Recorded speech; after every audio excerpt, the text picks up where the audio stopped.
people of our country. MCAs obuogo chungo chenro duto e county assemblies ma pachoka e bojuma achiel mabiro ponono ni duol mochungne ng'iyo osara mag jotij piny owacho mano SRC otamore winjo dwaro margi. MCAs dwaro mondo SRC omedgi osara kaka jod bura kod jotije mamoko mag piny owacho. Kaka jafomo mara Chris Owino lero, MCAs bende dwaro mondo piny owacho ochuog omenda moyiedhi mano mar Ward Development Fund. Kuom thuolo machielo, MCAs obuogo mar chungo chenro duto mag county assemblies 47 ma pacho kae poni duol mochungne ng'iyo osara mag jotij piny owacho SRC okoyie kod kwayo maggi. If SRC does not act as guided, the county assemblies are going to close the operations across the country and across all the 47 county assemblies. That includes the stoppage of the passing of the budgets and running of all the administrative, political and functioning of the county assemblies. Giloso kod jofwamb weche e bore Nairobi, jotelo mag riwruok mar county assembly ma pacho kae CAF owacho ni gidhi loro county assembly duto e bwo juma achiel mabiro poni SRC otamore medo gi osara. They only have a week. At the close of this week that we are currently about to begin, then all the county assemblies will shut their operations forthwith.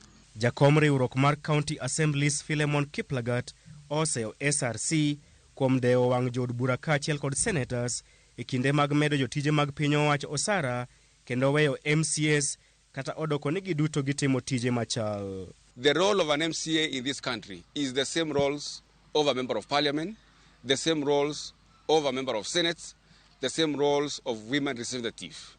That SRC is struggling to understand and determine the roles of a member of county assembly is baffling. MCAs okwedo motegno paro mar SRC mar medo gi osara gi siling 10,000 e hiko mo mar 2024-2025 ka giwacho ne okonywand pachgi e wi chenro mar medo gi osara kalure kod pend chik. There is no remuneration without representation. For SRC to produce a document and fly it out and try to purport that they have engaged stakeholders in coming with the figures, it doesn't make sense to us.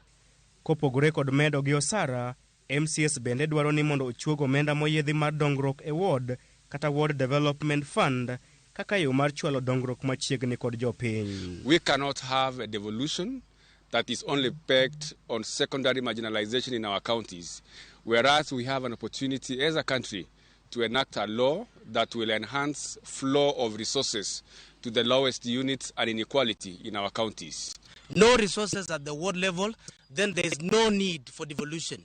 We would rather have a centralized system because what we're having in this country is 47 centralized system at the county headquarters. Kalore kodgi, county assemblies bende onego chuogne gi omenda moyedhi kaka yo mar nyayo telo makar e counties mopogore kod kindeni kama counties assemblies yudo omenda magi kowuok e sirikal mag counties.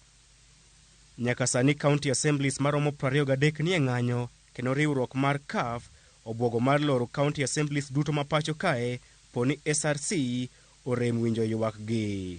The moment we have 23 county assemblies, the others will close on the same day, at the close of the 7 days. Okang' ma kamano nyalo rocho chenro mag dongruok e counties poni MCAs otamore puodho budget mag sirikal mag counties.